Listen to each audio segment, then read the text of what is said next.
जरा फुलां विकता पिपळा पेडा कडेन कांयच ते आयले आनी म्हणपाक लागले तुमकां कांय दांगयतले काडटले हांगा फुलां मेळपा ना आमी म्हणले आतां कितें करपाचें मागीर आमी म्हणले सगळ्यांनी हें केलें सरा वचून मेळया म्हणून सांगलें तशें बी कांय दिना पूण येता आमकां तशीं येता आनी दांवडयता तशें वचून तशें करताय मातशे थोडे दीस बरे जाता मागीर परत हें करता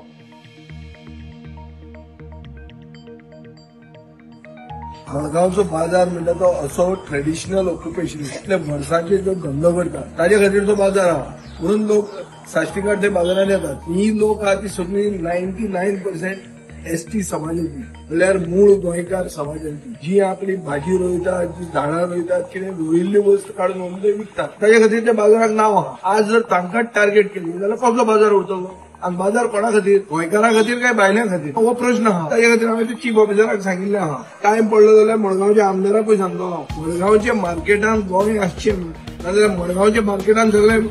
गोंयचे भायलेच जर उरले जाल्यार मार्केट आनी गोंयांत आहा कशें कळपाचें जे भशेन आमचें आतां मोपा जालां मोपा एअरपोर्टाचेर गोंय दिसना गोंय कमी दिसता इतलो एअरपोर्टाचेर गोंय चड दिसता आमच्या मार्केटांत आमचे लोक आसपा जाय न्ही आतां कंप्लेन तांचेरूच कशी येता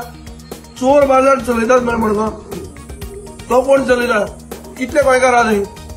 ते रस्त्याचेर डायरेक्ट रस्त्याचेर घालून बाजार चलयता ते कोता आहेत तुमकां थंय स्थानीक गोंयकार आहा तो चुकता हे हांवें चीफ ऑफिसराक सांगलां म्हाका दिसता ताजेय बी सहमत आहा की गोंयचे ट्रेडिशनल ऑक्युपेशन आसता गोंयच्या बाजारांनी स्थान मेळपाक जाय तांणी जर इतके वर्सां ते मार्केटाक नांव दिलां आपले वस्तू व्हरून ते विकून तांचेर अन्याय जावंक शकना आनी जर अन्याय जालो जाल्यार आमी दुसऱ्यांच्या कोणाकूच धंदो करून दिवचे आमचे फातर्डान आमी बी दुसऱ्या भायले हे करून दिना